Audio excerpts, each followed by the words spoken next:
Good morning students. आगे बढ़ेंगे।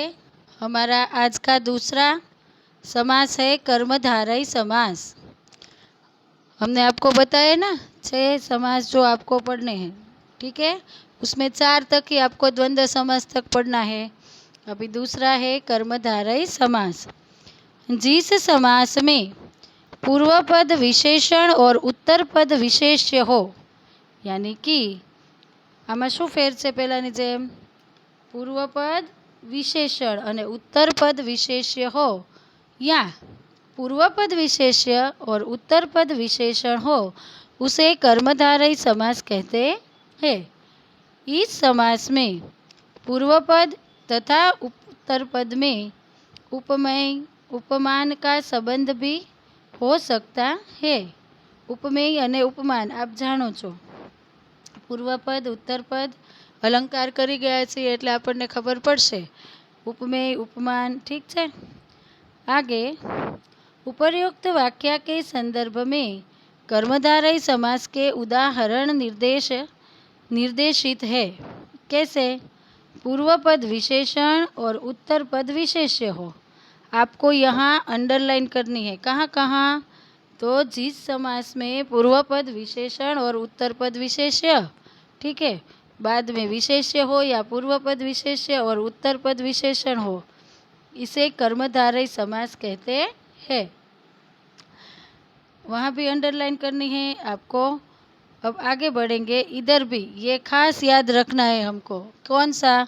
पूर्वपद विशेषण उत्तरपद विशेष्य हो ऐसे उदाहरण, ठीक है, कर्मधारय में आता है। देखिए, एक समस्त पद और उसका विग्रह। कैसे? महापुरुष यानी महान पुरुष, पक्वान्न पक्व अन्न, सुहास सुंदर होए जो हंसी। देखिए कैसा पुरुष, यहाँ विशेष क्या है, विशेषण क्या है और विशेष्य क्या है, तो मैं आपको समझाऊँ। महान जो है वो क्या है? तो विशेषण है।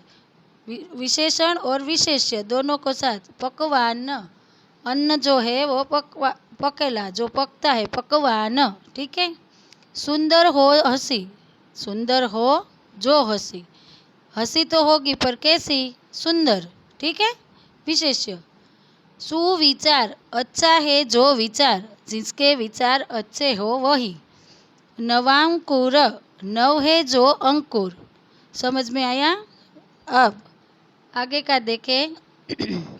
महाविद्यालय, महान है जो विद्यालय, ठीक है। सुलोचना, सुंदर है जिसके लोचन। यहाँ विशेषण सुंदर और लोचन भी जिसके सुंदर है वो विशेषण, ठीक है। अब हम आगे का देखेंगे तो उसमें क्या होगा, ताकि पूर्वपद विशेष्य और उत्तरपद विशेषण हो ऐसे उदाहरण। कैसे उदाहरण? जिनका पूर्वपद विशेष्य और उत्तरपद विशेषण हो ऐसे उदाहरण। देखिए, न्यायोचित, न्याय है जो उचित, इनका विग्रह किया है। न्याय है जो उचित, पूर्वपद कौन सा है और उत्तरपद, ठीक है, न्यायोचित। अधपका, आधा है जो पका, उसको हम बोलेंगे अधपका। आगे का है उपमेय उपमान का संबंध हो ऐसे उदाहरण। हमने विशेषण और विशेष्य का देखा, अभी उपमेय और उपमान का संबंध हो ऐसा देखेंगे, ठीक है। जिसकी तुलना किसी अन्य से की जाती है, जेनी तुलना कोई बीजा साथे करी शकाय एम, उसे उपमेय, और जिससे तुलना की जाती है उसे उपमान। समझाणु? जेनी तुलना बीजा साथे थई जाय एने શું કહેવાય, કરી શકાય એને ઉપમેય કહેવાય, અને બીજા સાથે કરાય એને ઉપમાન કહેવાય છે। जैसे चरण कमल समस्त पद का विग्रह होगा।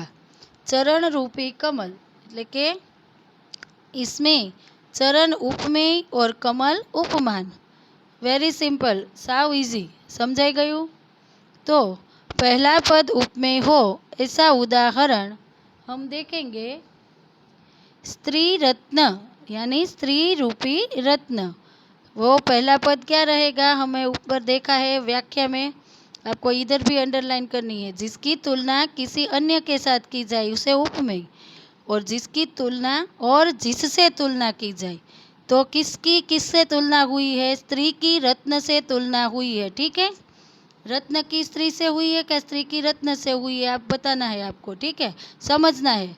देखो मैं यह कहती हूँ, देह लता, देह रूपी लता, उपमेय कौन सा है, जिसकी तुलना की जाती है, और उपमान किसे कहा जाता है, ठीक है, अन्य से की जाती है, जिसकी तुलना किसी अन्य से की जाती है।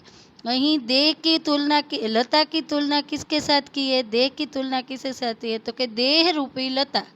ठीक है, नर सिंह, नर रूपी सिंह, ग्रंथ रत्न, ग्रंथ रूपी रत्न, नयन बाण, नयन रूपी बाण। ठीक है विद्यार्थी भाई बहन, आपको आशा रखती हूँ समझ में आया होगा। आगे बढ़े।